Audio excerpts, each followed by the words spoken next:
Hi, I'm Euge Valovirta, and this is about BluGuitar's BluBox speaker emulator IR and also the fantastic BluGuitar's AMP1 IRIDIUM edition.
Alright, the song you heard in the beginning, I wrote it specifically for this video, inspired by the fantastic gear of BluGuitar's AMP1 IRIDIUM and the BluBox speaker emulator. So, signal chain. My Tokai Les Paul, don't know about the model, made in Japan, it's great. EMG 81, 85 pickups. Then the signal goes to my pedal board here, where I have BOS SD1 on and ISP decimator, just to get rid of the hiss. Then it goes to the AMP1 here. And then it goes to from the line out to line in of this BluBox, and then via this XLR cable to my audio interface. And I'm recording the guitar to Cubase. Okay, it sounds like this.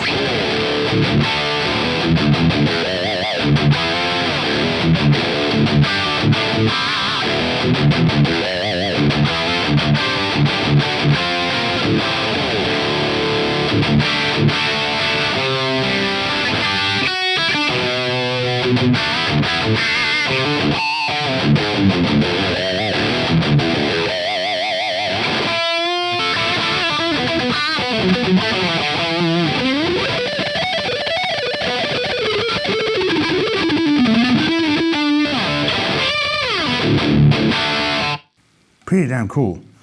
So, I've done a video of the AMP1. I'm not gonna go through it. It's great amp. My favorite is the basic crunch channel, so don't look at these. Lead, now it's lead, basic, clean. I have programmed this 99%. I use just the basic channel. It's kind of like 800, and then I boost it with overdrive. If I want a cleaner sound, I disengage the SD1 and roll down the volume. You know, I always basically use just one channel amps. I do everything with, you know, my hands, so awesome. Okay, so that sounds like that, and what we have here is there's many different cabinets, and you can change the mic position, so let's look at that. So what I have now is a metal V30, which is a Mesa Boogie with Celestion V30s, one of my favorite cabinets. My signature IR Valovirta is based on that combination. So now it's really on the edge of the speaker cone, really dark. Now it's directly center. Again, the sweet spot.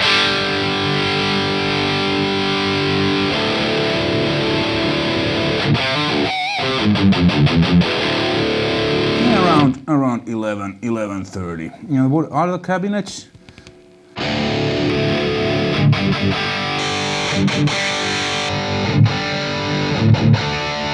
I believe this is sounds like greenbacks, really this dark and fat.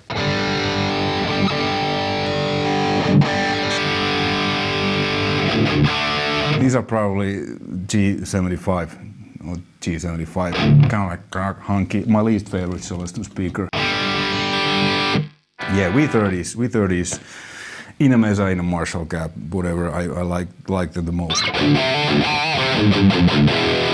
They're really balanced, they're really aggressive in your face, but without not being harsh. I mean, some people think that they're harsh, but I just like that aggressiveness. Okay, so this works great. Great sound, great combination. But, as you probably know, a tube amp, a big part of the sound is the interaction between the amp, because this is real, you know, tube amp, nanotube technology. How the amp reacts with the cabinet or with the reactive load. You know, the more you increase the master, the more the power tubes, you know, work, the better the sound, the nastier, but also the more power goes into the cabinet and some of it feeds back, which creates this huge and deep sound that we all know and love. So let me connect the reactive load now to the amp. Listen what happens.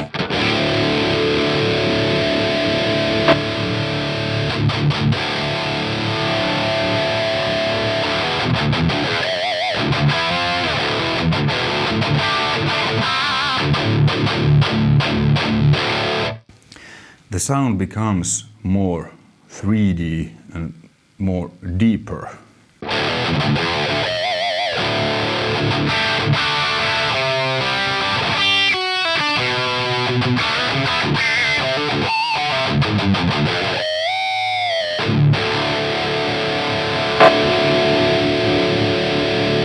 But I think I can get really close, really similar sound and feel by just taming down the mids. And I think Thomas Blug has designed this, that when you don't have the load connected to the amp, it still kinda feels, sounds and like there would be.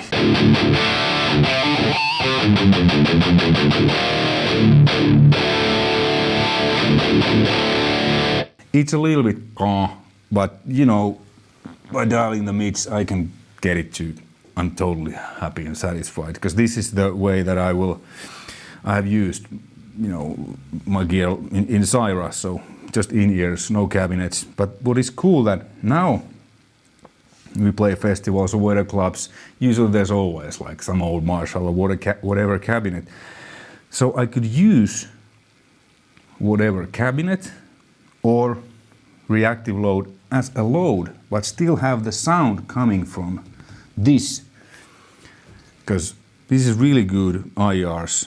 And you know, not all venues, places, whatever, don't necessarily have a Mesa Boogie with V30s in a good condition. And so this saves me the trouble of worrying that what kind of gear there might be, because you know, we play a lot of all over the world. I haven't played with real amps and cabinets since 2017, and before that it was mostly rental gear, because I mean, you know, try to go with this in an aeroplane. It's not gonna happen. So I've always had, you know, this kind of rig what fits in my backpack. Then I have my rig, the stuff I know it will work no matter where I play, when I play, you know.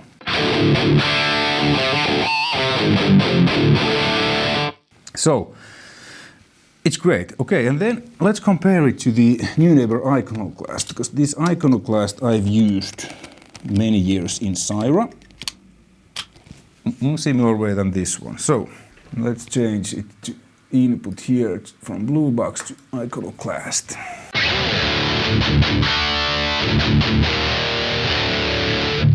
The Iconoclast is great because I don't have the load connected and it still feels really deep and three-dimensional.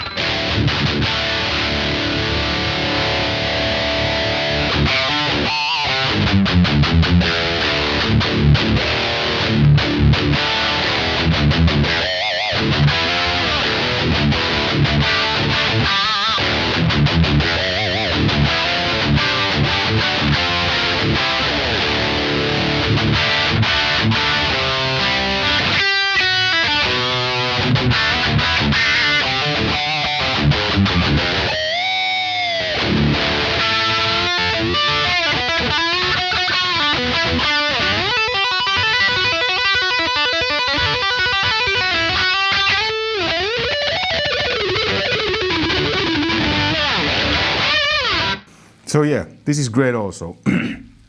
Let's see what happens when I engage the load. Oh, it's almost too dark, so, but also.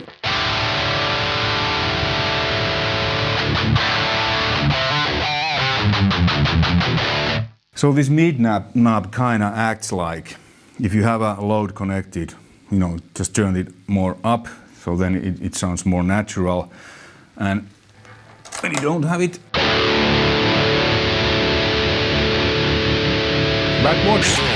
backwards, and it kind of feels like you would have a load. And then this low end kind of mimics different cabinet types. And the high mimics like what kind of speaker and is the mic centered or angled or whatnot. So I like these both a lot. The BluBox sounds like a little bit more natural, like open, like a sound would sound with just coming out of the speaker. The Iconoclast is more like, almost like Gainsbourg and IR, so they're mix ready, so they've been treated with, you know, EQ, there's, you know, some, you know, probably mid-cut and stuff. Both are great. I'm gonna try when we have a production rehearsals before our European tour, which hope will happen in October. I will try these both and see which I like and which our sound guy likes the most, because it's all about the context, the band, you know, sound and everything. Both works. I'm sure they work really fine. Yeah. Hey, thanks for watching. Hopefully you found this interesting and informative. Thumbs up if you like, subscribe. You know the drill. Hey, take care. All the best. Bye.